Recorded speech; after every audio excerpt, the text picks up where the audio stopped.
the true Hound of the Baskervilles. If you're watching this at night, turn the volume down. Not because it's loud, because some things don't like being named. Everyone knows the Hound of the Baskervilles. Sherlock Holmes, fog, a beast on the moor. But here's the part most people miss. That story didn't come from nowhere. It came from Devon, England, from a real man, and a grave the locals didn't trust. Holy Trinity Church, Buckfastleigh. Devon, in the day, it's peaceful, ordinary. The kind of place you'd walk past without thinking. But at night, the air changes. The churchyard feels watched. And there's one tomb here with a story that refuses to die. His name was Squire Richard Cabell, a man the locals described with two words that still cling to him like damp. Monstrous evil, not misunderstood, not strict, not eccentric. Evil, the kind that makes people cross the road when you're coming. The kind that makes a village whisper prayers when your windows go dark. And when Cabell died in 1677, nobody celebrated. They panicked, because the fear wasn't that he was gone. The fear was that he wouldn't stay gone. The story goes that on the night of his funeral, the moor woke up. Not with birds, with hounds, a pack of black dogs, phantom things, racing across the land like smoke-given teeth. And the worst part, they weren't just black.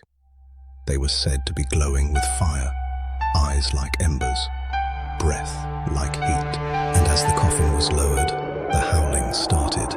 Not the howl of an animal, the howl of something hunting. The villagers swore those hounds didn't circle the church. They circled his tomb, like they were waiting for him, or escorting him.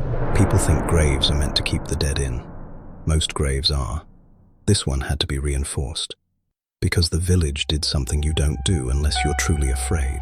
They built a giant stone cage over Cabell's grave, a sepulchre, a prison, and they placed a heavy stone slab on top.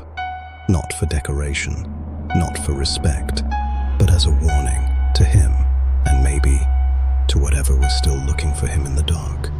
And then there's the dare. Local legend says if you run around the tomb 7 times, and then you spit through the bars, Squire Cabell will reach out and grab your hand, not as a ghost in the distance, not as a shadow, a hand. And once he has you, he doesn't let go. Some say the hounds still run the moor, not every night, but on the nights when the air feels too heavy, when the wind sounds like it's trying to speak. People hear them, a pack moving fast, and one howl that doesn't sound like a dog at all.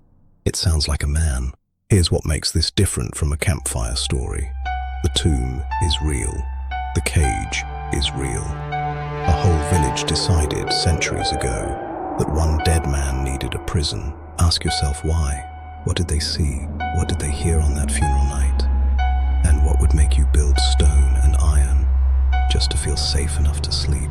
If you ever visit Holy Trinity Church in Buckfastleigh and you find Cabell's tomb, don't run around it. Don't spit through the bars. And if you hear dogs on the wind, don't look for them. Because in Devon, some legends aren't stories. They're warnings. Would you do the 7 laps?